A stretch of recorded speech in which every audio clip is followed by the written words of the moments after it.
नीलगढ़ के एक छोटे से गांव में रामदीन नाम का एक किसान रहता था। खेती ही उसका सहारा थी और उसी पर उसका पूरा जीवन टिका था। उसका बेटा सूरज खेत में उसके साथ काम करता था। हीरा मोती, बस थोड़ा और जोर लगाओ। जमीन सख्त है पर हम हार नहीं मानेंगे। रहने दे सूरज, इन गायों को तकलीफ मत दे। जब आसमान ने ही मुंह मोड़ लिया तो ये जमीन क्या देगी। पिताजी आप छांव में जाकर बैठिए, मैं देख लूंगा। मिट्टी थोड़ी सूखी है, बस एक बार हल गहरा चला गया तो सब ठीक हो जाएगा। गहरा कैसे जाएगा? देख तो सही, मिट्टी में दरारें पड़ गई हैं। ये दरारें जमीन में नहीं, मेरे दिल में पड़ रही हैं। आप बस भरोसा रखिए, मैं हूं ना। माँ जरा पानी लाना पिताजी के लिए। दूर चूल्हे पर सूरज की माँ कोमल सूखी रोटियां बना रही थी। लाई बेटा, ये लीजिए पानी। आप अंदर जाकर आराम क्यों नहीं करते? सूरज कर लेगा।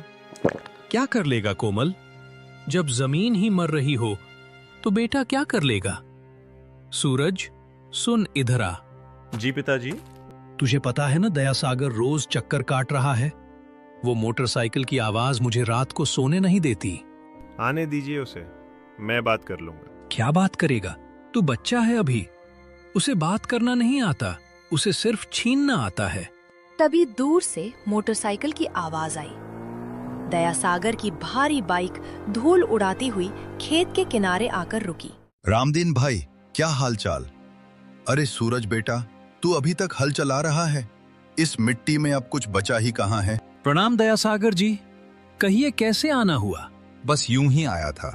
1 लाख के कर्ज पर 48,000 तो सिर्फ ब्याज ही बन चुका है और ये हर महीने बढ़ता ही जा रहा है। फसल कटने दीजिए, हम आपका सारा पैसा जरूर चुका देंगे साहूकार जी। फसल? कहाँ है फसल सूरज? यहाँ तो सूखी घास भी मुश्किल से दिखती है। रामदीन भाई, ये कागज देख रहे हो? इन्हें तो बस नाम बदलना आता है। आप धमकी दे रहे हैं? नहीं बेटा, सलाह दे रहा हूँ। वक्त रहते मान जाओ तो इज्जत बच जाएगी, वरना बाजार तो वैसे ही बदनाम है। चलता हूँ रामदीन भाई। दया सागर के जाने के बाद खेत में सन्नाटा छा गया। सूरज की माँ चुपचाप घर की ओर चली गई। सूरज गायों के पास गया और उनके माथे पर हाथ रखा। तुम लोग भी थक गए हो ना? कोई बात नहीं, ये लोग नहीं समझेंगे। तुम लोग तो जानते हो ना कि मैंने कितनी मेहनत की है। तुम लोग तो नहीं छोड़ोगे ना मेरा साथ? बैलों ने अपनी गर्दन हिला दी, जैसे वे सूरज का दर्द समझ रहे हों। लेकिन अगले ही पल एक और बिजली गिरी। रामदीन खेत के बीचों बीच अचानक गिर पड़ा।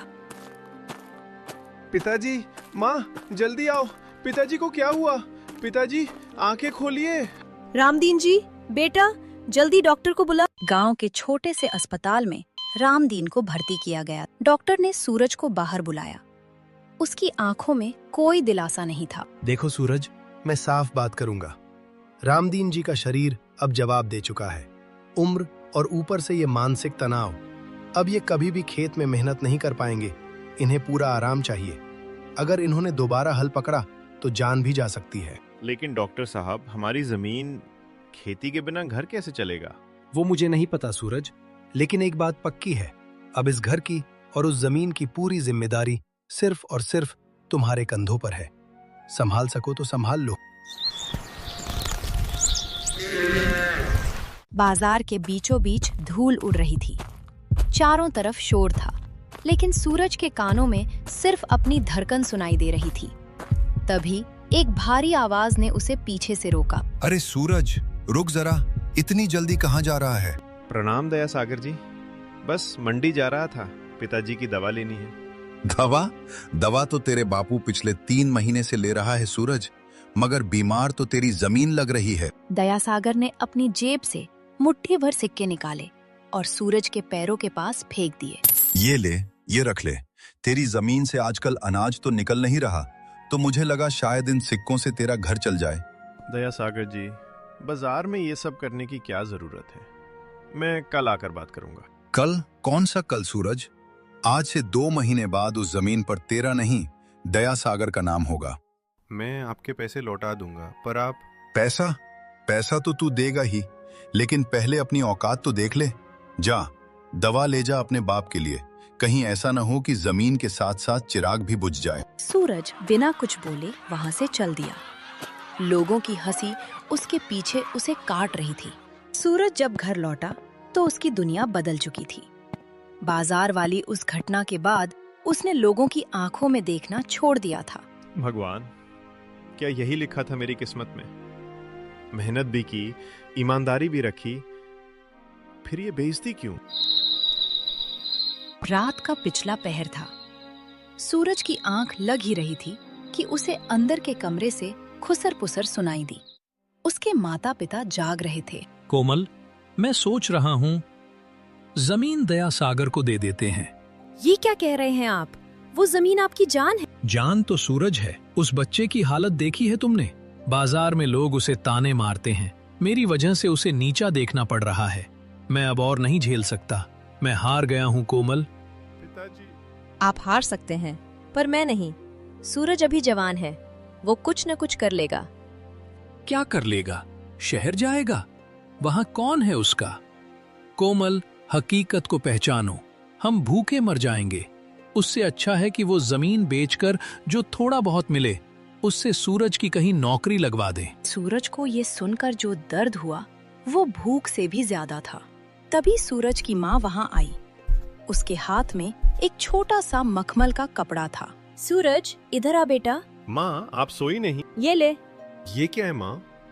ये मेरा आखिरी जेवर है, तेरे नाना ने दिया था। इसे बेचकर 22,000 तो मिल ही जाएंगे। नहीं माँ, ये मैं कभी नहीं करूँगा। ये आपकी आखिरी निशानी है। निशानी इंसान की होती है बेटा, सोने की नहीं। ये रख। मैं तुझे कोई सलाह नहीं दूंगी, ना ही कोई उम्मीद का भाषण दूंगी। बस इतना कहूंगी कि मुझे अपने बेटे पर भरोसा है। शहर जा, कुछ काम ढूंढ, हमारे लिए नहीं, अपनी इज्जत के लिए। माँ, मैं वादा करता हूँ, मैं ये जमीन दया सागर के हाथ में कभी नहीं जाने दूंगा। अगले ही दिन सूरज ने शहर की बस पकड़ ली। उसे लगा था कि शहर उसे बाहें फैलाकर अपनाएगा, लेकिन शहर को किसी के आंसुओं की परवाह नहीं थी। साहब, मुझे काम चाहिए। जो भी काम हो, मजदूरी हो या सफाई, मैं कर दूंगा। हाथ दिखा अपने। कोमल है, गांव का लड़ता है। देख, यहाँ पसीना नहीं, खून जलाना पड़ता है।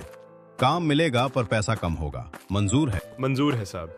सूरज दिन में मकान बनाने की मजदूरी करता और रात में डिलीवरी का काम करता। कई रातें उसने बंद दुकानों के बाहर फुटपाथ पर काटी। पेट भर खाना भी नसीब नहीं होता था ताकि वह गांव पैसे भेज सके। 2 महीने की कड़ी मेहनत के बाद उसके पास सिर्फ 31,000 रुपए जमा हो पाए। 31,000? ये काफी नहीं है, पर दया सागर का मुंह बंद करने की शुरुआत तो कर ही सकते हैं। कल घर जाऊंगा, माँ कितनी खुश होगी। उस रात सूरज एक गहरी नींद सोया, लेकिन शहर की रातें जितनी काली होती हैं, उतनी ही बेरहम भी। मेरा बैग, मेरी कमाई कहाँ गई? ओ भाई, किसी ने मेरा बैग देखा क्या? अरे ओ लड़के, यहाँ रोज हजारों आते हैं और हजारों का सामान चोरी होता है।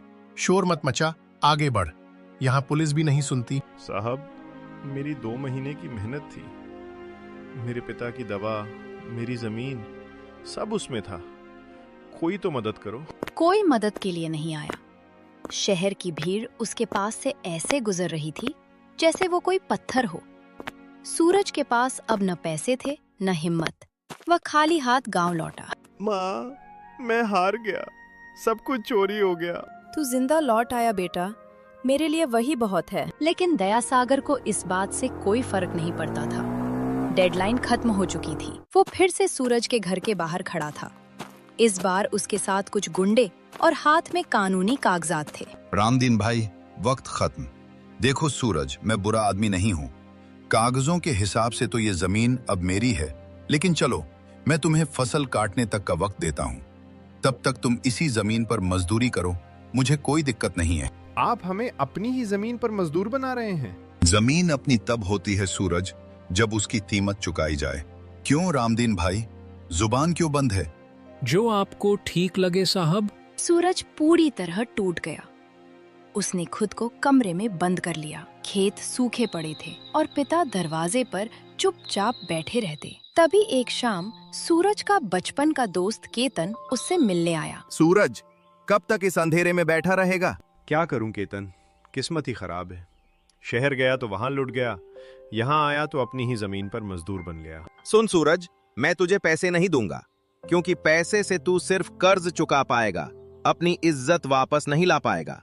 बस एक बात याद रखना, नौकरी तुझे महीने का खर्चा दे सकती है, लेकिन पैसे की समझ ये तय करती है कि तू किसके सामने झुकेगा और कौन तेरे सामने। इसका क्या मतलब है? मतलब तू खुद ढूंढ।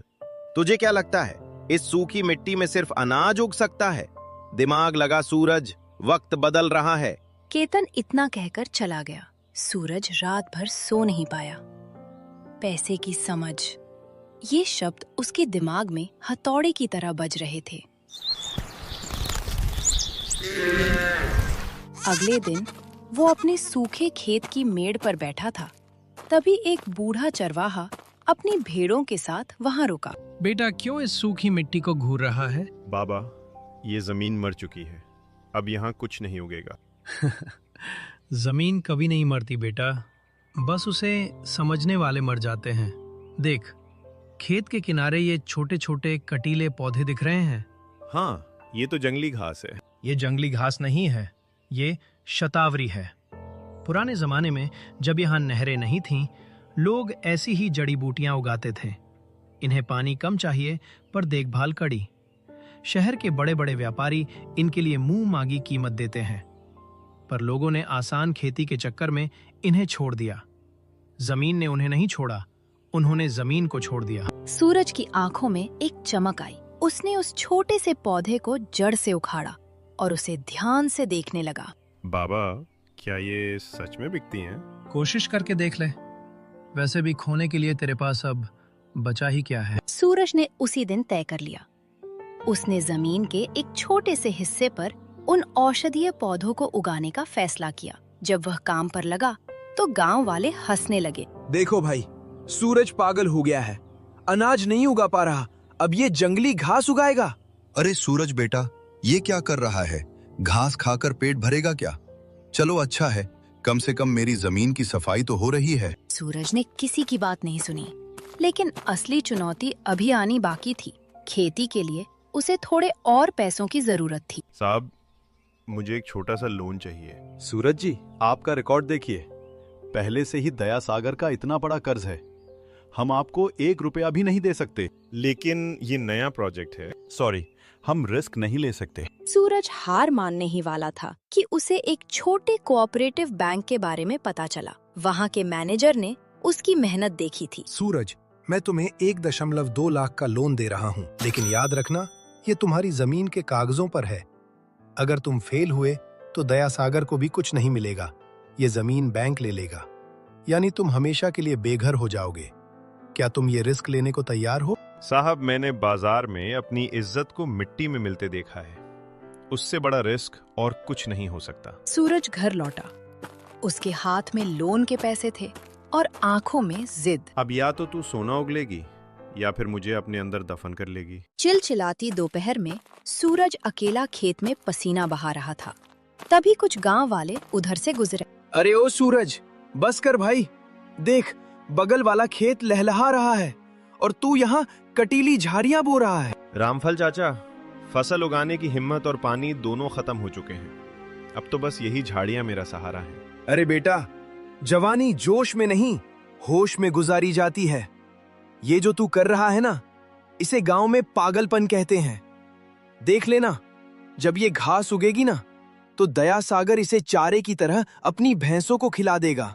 चाचा, अगर ये घास उगी तो ये सिर्फ मेरा पेट नहीं भरेगी, पूरे गांव की सोच बदलेगी। बस आप दुआ कीजिएगा। दुआ तो हम कर ही रहे हैं, पर डर इस बात का है कि कहीं तू अपनी माँ के आखिरी जेवर भी इस बेकार की खेती में न फूंक दे। सुना है बैंक से भी मोटा पैसा उठा लाया है तू। पैसा लिया है तो चुकाऊंगा भी, आप फिक्र मत कीजिए। सूरज ने कुदाल फिर से उठा ली। रात होने को थी। वो लालटेन की रोशनी में उन छोटे पौधों की सेवा करता। सूरज बेटा, अब आजा। देख, रात के 11 बज रहे हैं, हाथ पांव धो ले, मैंने रोटी गरम की है। बस माँ, इस आखिरी हिस्से में थोड़ा पानी डाल दूं। ये पौधे बहुत नाजुक हैं, अगर अभी ध्यान नहीं दिया तो सुबह की धूप इन्हें जला देगी। देख तो सही बेटा, तू खुद को जला रहा है। क्या ये सब सच में काम करेगा? माँ बापू कहते थे जमीन धोखा नहीं देती, बस उसे सही चीज चाहिए। बस कुछ महीने और, फिर देखना मैं आपकी वो बाली वापस लाऊंगा। मुझे बाली नहीं चाहिए सूरज, मुझे मेरा हंसता खेलता बेटा चाहिए। हफ्तों की मेहनत रंग लाने लगी। सूखी जमीन पर हरियाली दिखने लगी। तभी एक दिन गांव में एक चमचमाती कार आकर रुकी। नमस्ते, क्या मैं सूरज जी से मिल सकता हूँ? मुझे पता चला है कि यहाँ कोई जड़ी बूटियों की खेती कर रहा है। जी, मैं ही सूरज हूँ, कहिए क्या काम है? वाह, गजब काम किया है। ये जड़ी बूटियां तो यहीं से बढ़िया लग रही हैं। मैं शहर से आया हूँ, दवाइयों का काम करता हूँ। आप मेरी फसल खरीदना चाहते हैं? बिल्कुल। देखो सूरज, मैं घुमा फिरा कर बात नहीं करता। तुम्हारी फसल तैयार होने में अभी 2 महीने हैं, लेकिन मैं तुम्हें अभी एक ऑफर दे सकता हूं। मैं पूरी फसल का प्री कॉन्ट्रैक्ट करना चाहता हूं। प्री कॉन्ट्रैक्ट मतलब ये कि भाव आज तय हो जाएगा। मैं तुम्हें 2.5 लाख रुपए दूंगा। 50,000 अभी एडवांस ले लो, बाकी फसल कटने पर। क्या कहते हो? सूरज की आंखों में चमक आ गई। 2.5 लाख? इससे तो बैंक का लोन भी चुक जाता और दया सागर का काफी हद तक मुंह बंद हो जाता। साहब, ये तो बहुत बड़ी रकम है, क्या आप सच में इतना देंगे? ये लो 50,000 का चेक। बस इस कागज पर अंगूठा लगा दो कि तुम ये फसल सिर्फ मुझे ही बेचोगे। देखो सूरज, तुम मेहनती लड़के हो, मैं तुम्हारी मदद करना चाहता हूँ। बहुत बहुत धन्यवाद साहब, आपने तो मेरी डूबती नैया पार लगा दी। माँ देखो, साहब ने एडवांस दिया है। पूरे घर में खुशी का माहौल था। पिताजी की आंखों में भी पहली बार उम्मीद के आंसू दिखे। लेकिन गांव के दूसरी तरफ दया सागर की मोटरसाइकिल की आवाज फिर से गूंजी। काम हो गया क्या विक्रम भाई? बिल्कुल दया सागर जी, लड़का सीधा है, झांसे में आ गया। 50,000 के लालच में उसने उस कागज पर साइन कर दिए हैं, जिसमें लिखा है कि अगर फसल की क्वालिटी थोड़ी भी कम हुई तो उसे एडवांस का 4 गुना जुर्माना देना होगा। शाबाश। अब वो जमीन न बैंक की होगी न सूरज की, वो तो सीधे मेरी गोद में गिरेगी। बस अब कुछ दिन का इंतजार है। उसे लगने दो कि वो जीत रहा है। ऊंचाई से गिरने का मजा ही कुछ और होता है। सूरज को इस साजिश की भनक तक नहीं थी। उसने उन 50,000 रुपयों से पिताजी की दवाइयाँ खरीदी और खेत के लिए खाद खरीदी और पानी का पंप लगवाया। ये क्या है? ये पत्तों पे सफेद धब्बे कैसे आ गए?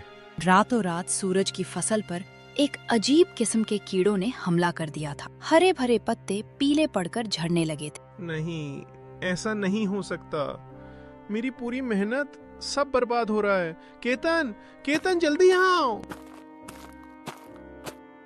क्या हुआ सूरज? अरे बाप रे, ये कीड़ा बहुत तेजी से फैलता है। अगर 2 दिन में स्प्रे नहीं किया तो कुछ नहीं बचेगा। तो स्प्रे लाते हैं ना? चलो अभी बाजार चलते हैं। सूरज, ये आम दवा से नहीं मरेगा। इसके लिए बहुत महंगी दवा चाहिए। कम से कम 30-40 हजार का खर्चा आएगा। तेरे पास पैसे हैं? पैसे तो मैंने दवाइयों और खाद में खर्च कर दिए। मेरे पास तो अब 1 रुपया भी नहीं बचा। तो फिर किसी से उधार ले, वरना कल सुबह तक ये खेत श्मशान बन जाएगा। सूरज भागकर फिर से उसी बैंक के पास गया, लेकिन वहाँ से उसे धक्के मारकर बाहर निकाल दिया गया। वह गांव के हर उस शख्स के पास गया जो उसकी मदद कर सकता था, पर दया सागर के डर से सबने दरवाजे बंद कर लिए। साहब, बस 40,000 रुपए दे दीजिए, मेरी फसल मर रही है। अगर वो बच गई तो मैं आपके एक पैसे चुका दूंगा। अरे सूरज बेटा, अभी तो शहर के बड़े बाबू आए थे ना, चेक देकर गए थे। अब हमसे क्यों मांग रहे हो? और हाँ, याद है ना, जमीन के कागज अब मेरे नहीं, बैंक के पास हैं। मैं अब चाहकर भी तुम्हारी मदद नहीं कर सकता। साहब, आप तो बड़े आदमी हैं, दया कीजिए। मेरे पिताजी मर जाएंगे ये सदमा झेलकर। सदमे से तो वो वैसे भी मर रहे हैं सूरज। जा, उस शहर वाले व्यापारी को फोन कर, शायद वो मदद कर दे। सूरज ने कांपते हाथों से विक्रम को फोन लगाया। उसे उम्मीद थी कि उसका खरीदार उसकी फसल बचाने में मदद करेगा। हेलो, हाँ सूरज, क्या हुआ? साहब, खेत में कीड़े लग गए हैं। 40,000 चाहिए दवा के लिए, वरना फसल खत्म हो जाएगी। आप एडवांस में से काट लीजिएगा। क्या कीड़ा लग गया? देखो सूरज, कॉन्ट्रैक्ट के हिसाब से मुझे A ग्रेड फसल चाहिए। अगर तुम्हारी फसल खराब हुई तो मैं 1 रुपया भी नहीं दूंगा। और हाँ, याद है ना, अगर फसल नहीं दी तो तुम्हें 2 लाख रुपए जुर्माना देना होगा। क्या? 2 लाख? साहब, आपने तो कहा था कि आप मेरी मदद कर रहे हैं। बिजनेस में कोई किसी का साथ नहीं देते हैं सूरज। दवा के पैसे खुद इंतजाम करो। अगर परसों तक खेत साफ नहीं हुआ तो मेरा वकील तुम्हारे घर पहुंच जाएगा। फोन रखो अब। सूरज के हाथ से मोबाइल गिर गया। उसे अब समझ आया कि वो कितनी बड़ी साजिश का शिकार हुआ है। सूरज, क्या हुआ बेटा? पिताजी, मैं लुट गया। मैंने आपकी और माँ की इज्जत दांव पर लगा दी। मैं खत्म हो गया पिताजी। चुप हो जा बेटा, कुछ रास्ता निकलेगा। क्या रास्ता निकलेगा माँ? कल सुबह तक खेत खत्म हो जाएगा और परसों हम बेघर हो जाएंगे। दयासागर जीत गया माँ, वो जीत गया। उस रात सूरज के घर में चूल्हा नहीं जला। तभी अचानक बाहर जोर की बारिश शुरू हो गई। वाह भगवान, तूने भी क्या समय चुना है। जो बची कुची कसर थी वो ये बारिश पूरी कर देगी। अब तो मिट्टी भी बह जाएगी। सूरज बारिश में भीगता हुआ अपने खेत की तरफ भागा। वो पागलों की तरह मिट्टी को बचाने की कोशिश कर रहा था। तभी उसे अंधेरे में एक परछाई दिखी। बेटा, तू मिट्टी को बचा रहा है या अपनी हार को? बाबा, अब कुछ नहीं बचा। देखिए, सब बह रहा है। ये बारिश श्राप नहीं, वरदान है सूरज। ध्यान से देख, ये कीड़े पानी बर्दाश्त नहीं कर सकते। अगर तू अभी इस बहते पानी का रुख मोड़ दे और इन पौधों की जड़ों में वो राख डाल दे जो मैंने तुझे बताई थी, तो शायद चमत्कार हो जाए। राख? कौन सी राख बाबा? नीम के पत्तों और गोबर की राख। जा, अपने घर का चूल्हा खंगाल। जितनी राख है ले आ। ये महंगी दवाइयों से ज़्यादा असर करेगी, लेकिन तुझे पूरी रात जागना होगा। हर एक पौधे को हाथ से साफ करना होगा। मैं करूँगा बाबा। मैं पूरी रात क्या, पूरी जिंदगी जागूंगा। सूरज ने रात भर बारिश और कीचड़ में काम किया। उसकी माँ और केतन भी उसकी मदद के लिए पहुंच गए। उन्होंने एक एक पौधे को नीम के पानी से धोया और राख डाली।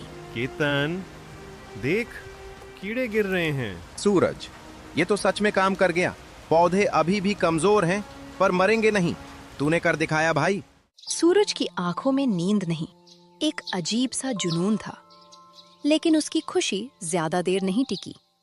जैसे ही वो घर पहुंचा, उसने देखा कि दयासागर और बैंक के कुछ अधिकारी उसके घर के बाहर खड़े हैं। सूरज जी, हमें सूचना मिली है कि आपकी फसल पूरी तरह बर्बाद हो चुकी है और आप जुर्माना भरने की स्थिति में नहीं हैं। बैंक ने आपकी जमीन की नीलामी की प्रक्रिया शुरू करने का फैसला किया है। क्या? लेकिन मेरी फसल बच गई है। देखिए, मैं अभी दवा डालकर आया हूँ। ये देखो सूरज, विक्रम ने रिपोर्ट भेजी है कि फसल डिस्कॉर्ड हो चुकी है और बैंक को अपनी गारंटी चाहिए। तुम्हारे पास आज शाम तक का वक्त है। या तो 1.25 लाख रुपए जमा करो या फिर इस घर को खाली करने के लिए तैयार हो जाओ। शाम तक? साहब, ये तो नाइंसाफी है। नाइंसाफी नहीं सूरज, ये कानून है। तुमने साइन किए थे ना, अब भुगतो। शाम को 5 बजे हम अपनी जेसीबी लेकर आएंगे। रामदीन भाई, सामान बांधना शुरू कर दो। सूरज के सामने अब पहाड़ जैसी चुनौती थी।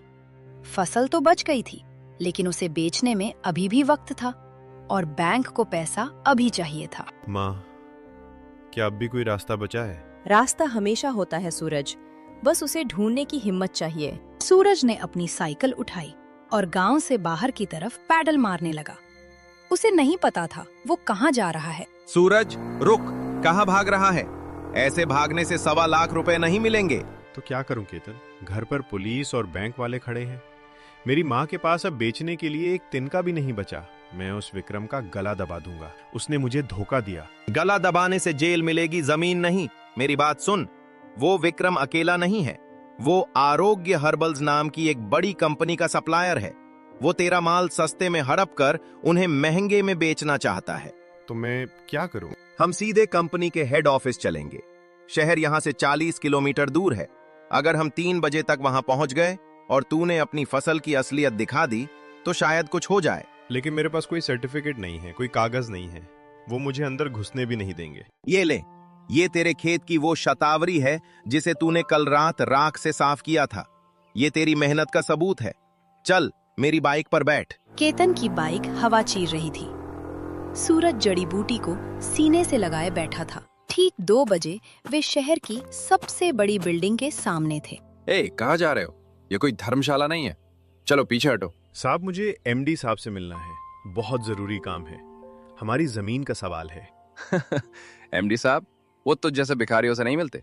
देख अपनी हालत, भाग यहाँ से वरना पुलिस बुलाऊंगा। साहब एक बार देख तो लीजिए, हम गांव से आए हैं, हमारे पास बहुत कीमती चीज है। कीमती? कबाड़ लग रहा है।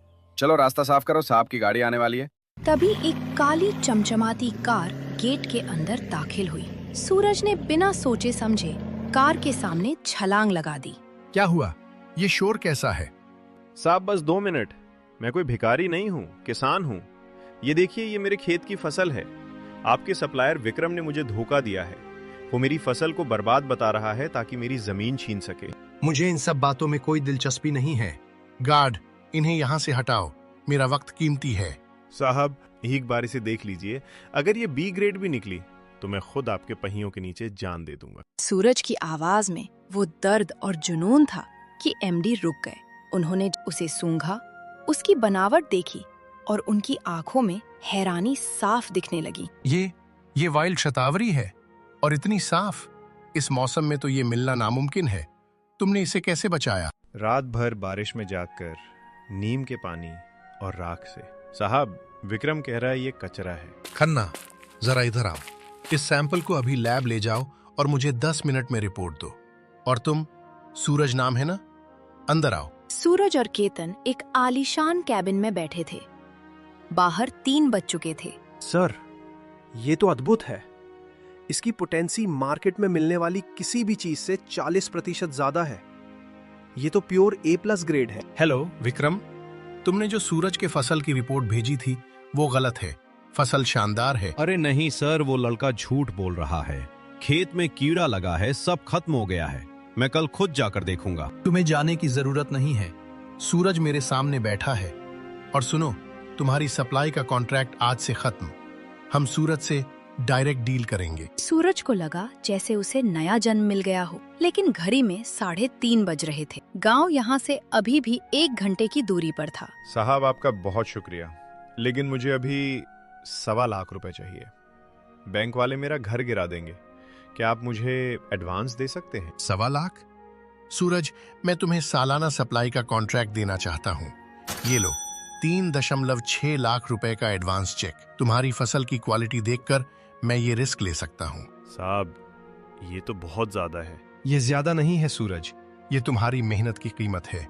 अब जल्दी जाओ, कहीं देर न हो जाए। सूरज और केतन मोटरसाइकिल की तरफ भागे। उधर गांव में सूरज के घर के बाहर मातम छाया हुआ था। दयासागर एक बड़ी जेसीबी मशीन के साथ खड़ा था। 4:45। रामदीन भाई, सामान बाहर निकालोगे या फिर हम मशीन चलाएं? दयासागर जी, बेटा शहर गया है, बस थोड़ी देर और वो आता ही होगा। शहर गया है भागने के लिए? उसे पता है कि वो पैसे नहीं ला सकता। अरे ओ बैंक वालों, शुरू करो अपनी कार्यवाही। पुलिस साहब देख लीजिए, कोई रुकावट नहीं होनी चाहिए। नहीं, मेरा बेटा आएगा। जब तक वो नहीं आता तुम इस घर को हाथ नहीं लगा सकते। हट बुढ़िया, बहुत नाटक देख लिया तेरा। ड्राइवर, चालू कर मशीन। सबसे पहले ये मेड़ गिराओ। जेसीबी का इंजन जोर से गरजा।